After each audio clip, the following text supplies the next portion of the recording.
जय हिंद दोस्तों, स्वागत है आपका YouTube चैनल जीत मिलेगा स्टडी चैनल में।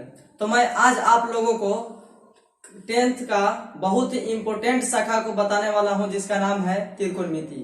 तो आइए बिना टाइम पास के मैं त्रिकोणमिति बताने जा रहा हूं। देखिए, तो फर्स्ट तो यह है कि त्रिकोणमिति क्या है। त्रिकोणमिति का पूरा परिचय दिया जाएगा। त्रिकोणमिति क्या है, इसकी उत्पत्ति कहाँ से हुई, त्रिकोणमिति का उपयोग क्यों होता है, यहाँ पे सब बताया जा रहा है। तो देखिए आगे वीडियो में देखिए त्रिकोणमिति। यहाँ पे त्रिकोणमिति ट्रिगोनोमेट्री। तो फर्स्ट देखिए कि ट्रिगोनोमेट्री की उत्पत्ति कहाँ से हुई, यानी ट्रिगोनोमेट्री की पैदाइश कहाँ से हुई। तो देखिए, ट्रिगोनोमेट्री एक ग्रीक शब्द से लिया गया है। ट्रिगोनोमेट्री एक ग्रीक शब्द से लिया गया है। तो देखिए मैं बता रहा हूं कि यहाँ पे जो ट्राई है, यहाँ पे जो ट्राई है, इसका मतलब होता है 3। गौन का मतलब होता है भुजा, तथा मेट्रॉन का मतलब होता है मापना। मेट्रॉन का मतलब होता है मापना। मेट्रॉन का मतलब होता है मापना। देखिए, ट्राई का मतलब 3, गौन का मतलब भुजा, मेट्रॉन का मतलब मापना, यानी 3 भुजाओं को मापना ही त्रिकोणमिति कहलाता है। तो देखिए, यह हो गया हमारा सिंपल भाषा में हो गया कि त्रिकोणमिति क्या है, यानी त्रिकोणमिति क्या है। तो देखिए, त्रिकोणमिति साफ सिंपल से समझिएगा कि 3 भुजाओं को मापना ही त्रिकोणमिति कहलाता है। देखिए, यह एक ग्रीक शब्द से लिया गया है। इतना तो कॉन्सेप्ट क्लियर है कि ग्रीक शब्द से लिया गया है, और यह ट्राई, गौन, मेट्रॉन से बना होता है, जिसका मतलब भी लिखा हुआ है कि ट्राई का मतलब 3, गौन का मतलब भुजा और मेट्रॉन का मतलब मापना। तो आगे चलते हैं, आगे बताते हैं। देखिए, जो त्रिकोणमिति है वह पूरा एक राइट एंगल ट्राइंगल पर आधारित है, यानी वह एक समकोण त्रिभुज को बताती है। उसमें पूरा समकोण त्रिभुज के बारे में ही अध्ययन करना है। तो देखिए, त्रिकोणमिति क्या है। तो त्रिकोणमिति के बारे में हम लोग थोड़ा विस्तृत चर्चा करें स्टैंडर्ड लेवल पर। तो देखिए, त्रिकोणमिति गणित की वह शाखा है जिसके अंतर्गत समकोण त्रिभुज के भुजाओं तथा उनके कोनों के बीच के संबंध के बारे में अध्ययन किया जाता है। तो यही है हमारा त्रिकोणमिति। तो आगे चलते हैं, समझते हैं कि राइट एंगल ट्राइंगल के बारे में। तो देखिए, यहां पे आपका हो गया, मैं एक राइट एंगल ट्राइंगल ले रहा हूं, क्योंकि पूरा जो खेल है ये राइट एंगल ट्राइंगल पर है।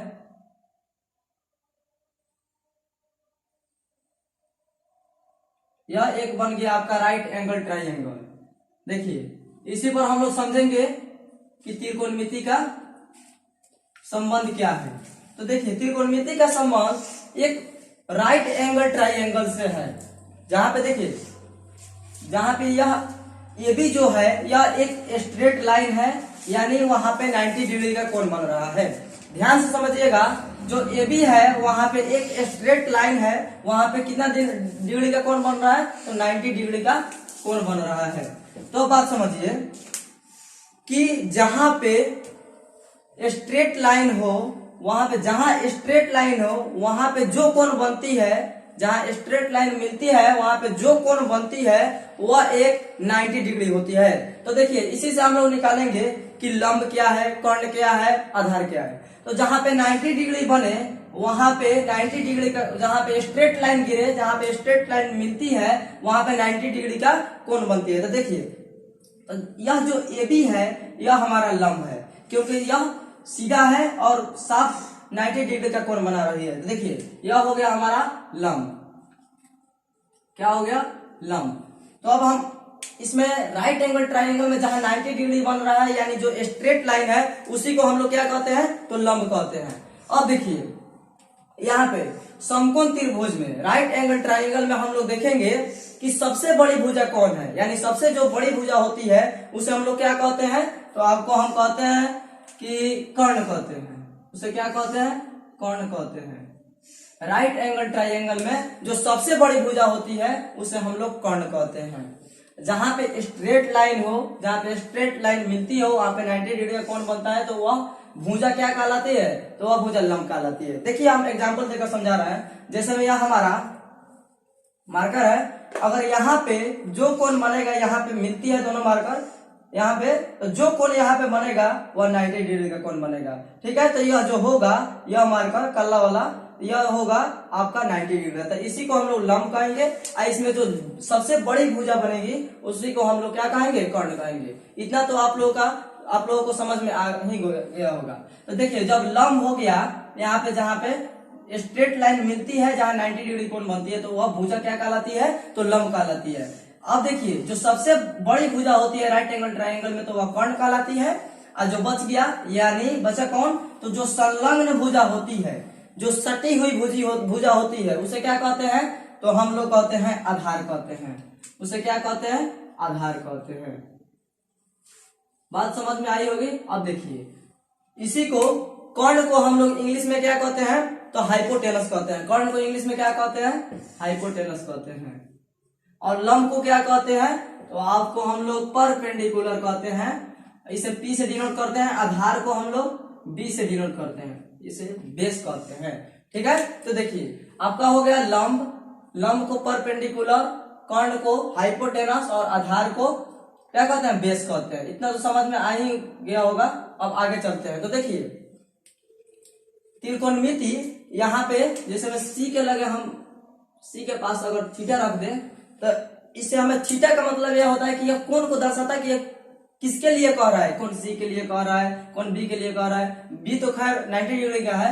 अगर यहाँ पे रहता, थीटा का मतलब यह बताता कि वहां पे कोण A के लिए दर्शा रहा है। तो ठीक है, अब आगे हम लोग विस्तृत चर्चा करेंगे। पहले इसका मतलब समझिए, थोड़ा स्टैंडर्ड फॉर्म में चलते हैं कि कर्ण क्या है, लंब क्या है और आधार क्या है। तो देखिए, जो थीटा के, ध्यान दीजिएगा, जो थीटा के सम्मुख भुजा होती है, जो थीटा के सम्मुख भुजा होती है, उसे हम लोग क्या कहते हैं, तो लंब कहते हैं।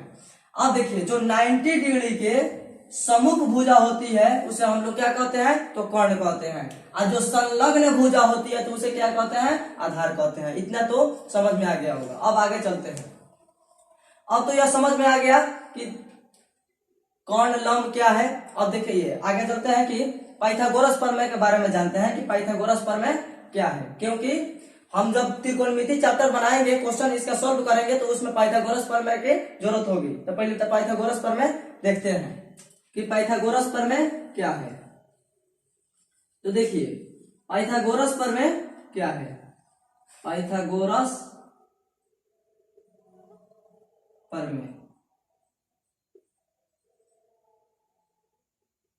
पाइथागोरस प्रमेय के बारे में थोड़ा सा चर्चा करेंगे। तो देखिए, पाइथागोरस प्रमेय कहता है कि समकोण त्रिभुज में उसकी सबसे बड़ी भुजा का वर्ग उसके शेष दो भुजाओं के वर्ग के योग के बराबर होता है। यानी बात समझ में आई कि, यानी कहता है कि पाइथागोरस प्रमेय कि कर्ण का स्क्वायर बराबर होता है लंब का स्क्वायर प्लस आधार का स्क्वायर।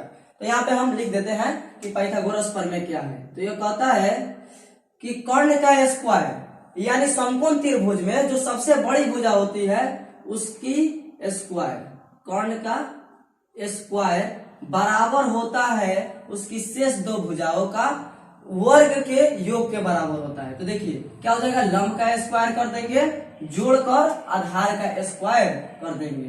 तो यही हमारा हो जाएगा पाइथागोरस प्रमेय, यही हमारा हो जाएगा पाइथागोरस थ्योरम। अब क्या है, आधार का स्क्वायर, आधार का स्क्वायर।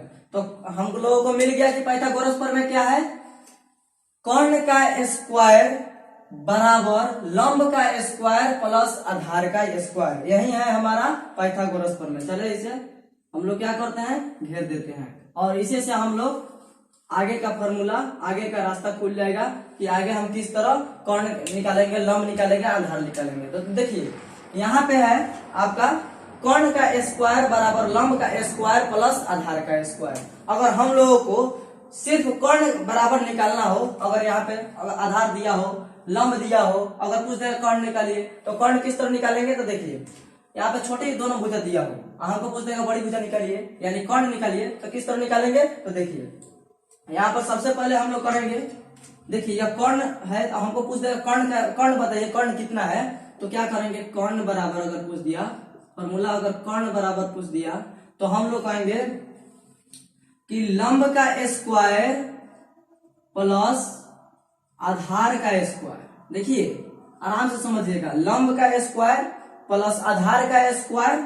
अब देखिए ध्यान देने योग्य यह बात है कि जब यहाँ पे स्क्वायर है बराबर के इस पार, तो उस पार जाएगा तो क्या हो जाएगा, आपका रूट अंडर हो जाएगा। क्या हो जाएगा, रूट अंडर। तो यही हमारा हो जाएगा कर्ण बराबर लंब स्क्वायर प्लस आधार स्क्वायर, और यहाँ से स्क्वायर हटा तो वहां पे क्या लग जाएगा, रूट अंडर लग जाएगा। कोई दिक्कत, आराम से समझिएगा। और देखिए पाइथागोरस प्रमेय जान लिए, तो इसे कहते हैं कर्ण। कर्ण बराबर होता है, कर्ण को इंग्लिश में कहते हैं हाइपोटेनस, और लंब को क्या कहते हैं, तो परपेंडिकुलर, और प्लस आधार को क्या कहते हैं, बेस कहते हैं। अगर इसी को हम लोग इंग्लिश में लिखे तो h बराबर हो जाएगा रूट अंडर p का स्क्वायर प्लस d का स्क्वायर। बात समझ में आई।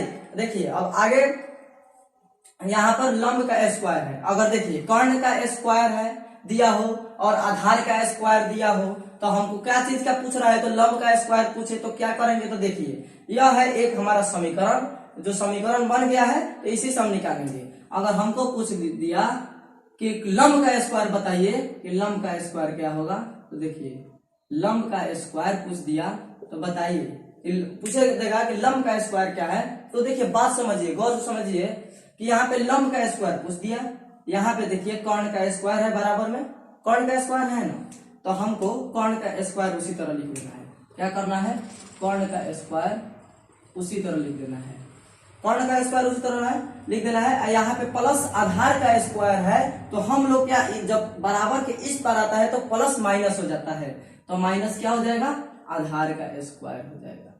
क्या हो जाएगा, आधार का स्क्वायर। यही हमारा फॉर्मूला बन गया कि अगर लंब स्क्वायर पूछ दे तो कर्ण का स्क्वायर यहाँ पर है या प्लस आधार स्क्वायर है, तो आपको माइनस आधार स्क्वायर हो जाएगा। ठीक है, यही अगर पूछ देगा कि लंब बराबर क्या होगा, अगर यही पूछ देगा खाली लंब बराबर क्या होगा, यानी परपेंडिकुलर बराबर क्या होगा, तो देखिए कर्ण स्क्वायर लिखेंगे, तो कर्ण स्क्वायर है तो कर्ण स्क्वायर लिखेंगे, माइनस आधार स्क्वायर है तो आधार स्क्वायर लिखेंगे। देखिए यहाँ पे लंब पर स्क्वायर है, यहाँ पे लंब पर स्क्वायर है, जब बराबर के उस पार जाया जाता है, स्क्वायर को ले जाइएगा तो क्या होगा, रूट अंडर लग जाएगा। तो इतने तो बात समझ में आई हुई होगा, आया नहीं होगा। अब देखिए अब हम क्या करेंगे कि आपका एक होमवर्क है कि आप आधार का स्क्वायर लिखकर बताइएगा। HW है कि आधार का स्क्वायर कमेंट बॉक्स में जरूर बताइएगा कि आधार का स्क्वायर क्या होगा। तो देखिए बात समझिए कि आधार का स्क्वायर क्या होगा। तो आप लोग कर्ण का स्क्वायर है यहाँ पर, तो अभी हमको लंब निकालना था तो माइनस आधार का स्क्वायर कर दिए हैं। अगर आधार का स्क्वायर निकालना हो तो किस चीज का माइनस कर देंगे, लंब का स्क्वायर को माइनस कर देंगे। बात समझ में आई। अब आगे देखते हैं त्रिकोणमितीय अनुपात के बारे में, कि त्रिकोणमिति के बारे में हम कुछ चर्चा करेंगे। तो आइए पाइथागोरस प्रमेय, आई होप पाइथागोरस प्रमेय आप लोगों को समझ में आया ही होगा। तो अब देखिए थोड़ा बेसिक कॉन्सेप्ट सीखते हैं त्रिकोणमिति के बारे में, कि किस तरह थीटा का मान बदलता है और किस तरह लंब स्क्वायर कर्ण स्क्वायर आपको कंफ्यूज कर देता है। अब देखिए आगे, यहाँ पे एक समकोण त्रिभुज है, राइट एंगल ट्राइंगल है, दिखाई दे रहा है। तो देखिए यह एक समकोण त्रिभुज है, यहाँ पे 90 डिग्री का कोण बना हुआ है, इसे लंब कहते हैं, इसे आधार कहते हैं, इसे कर्ण कहते हैं। अगर पूछ दे कि थीटा के लिए लंब कौन है, तो हम देखेंगे कि थीटा का सम्मुख भुजा कौन है, तो लंब यहाँ पे है ए बी, तो ए बी बता देंगे। अगर पूछ दिया कि ए के लिए कोण ए के लिए बताइए कि इसका लंब कौन है, तो देखिए गौर से समझिए, अगर यह त्रिभुज इस तरह है, अगर इस तरह करेंगे, अगर इसको उल्टा कर देंगे तो क्या हो जाएगा, मान लेते हैं इसको इस तरह है, अगर इस तरह सीधा कर देंगे तो क्या हो जाएगा, आपका इधर आ जाएगा। तो बात समझिए, यहाँ पे अगर पूछ देगा कोण ए के लिए इसका लंब बताइए, तो कोण ए के लिए पूछ रहा है, तो यहाँ से हम देखेंगे कि इसका सम्मुख भुजा कौन है, यहाँ से देखेंगे कि इसका सम्मुख भुजा कौन है। तो यहाँ पे देखिए इसका हो जाएगा BC, इसका लंब कितना हो जाएगा BC। बात समझ में आई। कर्ण तो वही रहता है जो सबसे बड़ी भुजा हो उसे कर्ण कहते हैं। इसका कोण ए के लिए आधार कौन हो जाएगा, तो जो सटी हुई भुजा हो, संलग्न भुजा हो, उसे क्या कहते हैं, आधार कहते हैं। बात समझ में आई है। अब देखिए यहाँ पे इसका उपयोग क्या है, इतना तो मालूम हो गया कि इसमें क्या चीज के बारे में विषय में चर्चा किया जाता है। इसकी उत्पत्ति कहाँ से हुई। अब देखेंगे कि इसका उपयोग क्या है। अगर हमको यहाँ पे कोई मीनार दे दिया जाए, अगर मीनार को देखने के लिए कह दिया जाए और यहाँ पे मीनार है, तो अगर मीनार को हम यहाँ से देखेंगे, मीनार को यहाँ से देखेंगे, अगर मीनार की पूछ देगा कि ऊंचाई बताइए, तो हम किस चीज से मापते हैं, तो वह है हमारा त्रिकोणमिति। हम लोग त्रिकोणमिति की सहायता लेकर हम क्या मीनार की ऊंचाई बता सकते हैं। ठीक है, अब देखिए, और यहाँ पे मीनार है तो हम समतल से देख सकते हैं, धरती पर से, नहीं तो मीनार पर चढ़ के तो नहीं ना देखेंगे। तो यहाँ पे देखिए, यहाँ हमारा क्या हो जाएगा, आंख से देखेंगे, यहाँ पे मीनार की ऊंचाई हो जाएगी, यहाँ हमारा समतल हो जाएगा। तो यह आधार हो गया। जहाँ पे स्ट्रेट लाइन हो उसे क्या कहते हैं, 90 डिग्री बनती है जहाँ पे कौन, तो उसे लंब कहते हैं। जो सबसे बड़ी भुजा हो उसे क्या कहते हैं, कर्ण कहते हैं। अब देखते हैं कि त्रिकोणमितीय अनुपात क्या है। ठीक है, त्रिकोणमितीय अनुपात, तो त्रिकोणमितीय अनुपात के बारे में थोड़ा सा चर्चा कर रहे हैं, उसके बाद अगले वीडियो में समझाएंगे। त्रिकोणमितीय अनुपात आप लोग पढ़ लीजिएगा पहले, क्योंकि पढ़ लीजिएगा तो ज्यादा समझ में आएगा। ठीक है, तो त्रिकोणमितीय अनुपात क्या है, देखिए, त्रिकोणमितीय अनुपात होता है कि न्यून कोण जो है, न्यून कोण के अनुपात को ही त्रिकोणमितीय अनुपात कहते हैं। न्यून कोण के सापेक्ष अनुपात को त्रिकोणमितीय अनुपात कहते हैं। देखिए, न्यून कोण है यहाँ पर, तो इसके अनुपात को, यहाँ पे न्यून कोण ले लिए, थीटा मान लेते हैं, और इसके जो अनुपात होगा उसी को हम लोग क्या कहेंगे, तो त्रिकोणमितीय अनुपात कहेंगे। अगर हम पूछ देंगे कि यहाँ पे इसका अनुपात बताइए, लंब का और आधार का, तो अनुपात है तो लंब बटा आधार कह देंगे। तो इसी पर हमारा आधारित है त्रिकोणमितीय अनुपात। त्रिकोणमितीय अनुपात 6 होते हैं, आपको पढ़ लेना है बढ़िया से, अगले वीडियो में समझाएंगे। आई होप आपको वीडियो समझ में आया होगा। मिलते हैं अगले वीडियो में। जय हिंद।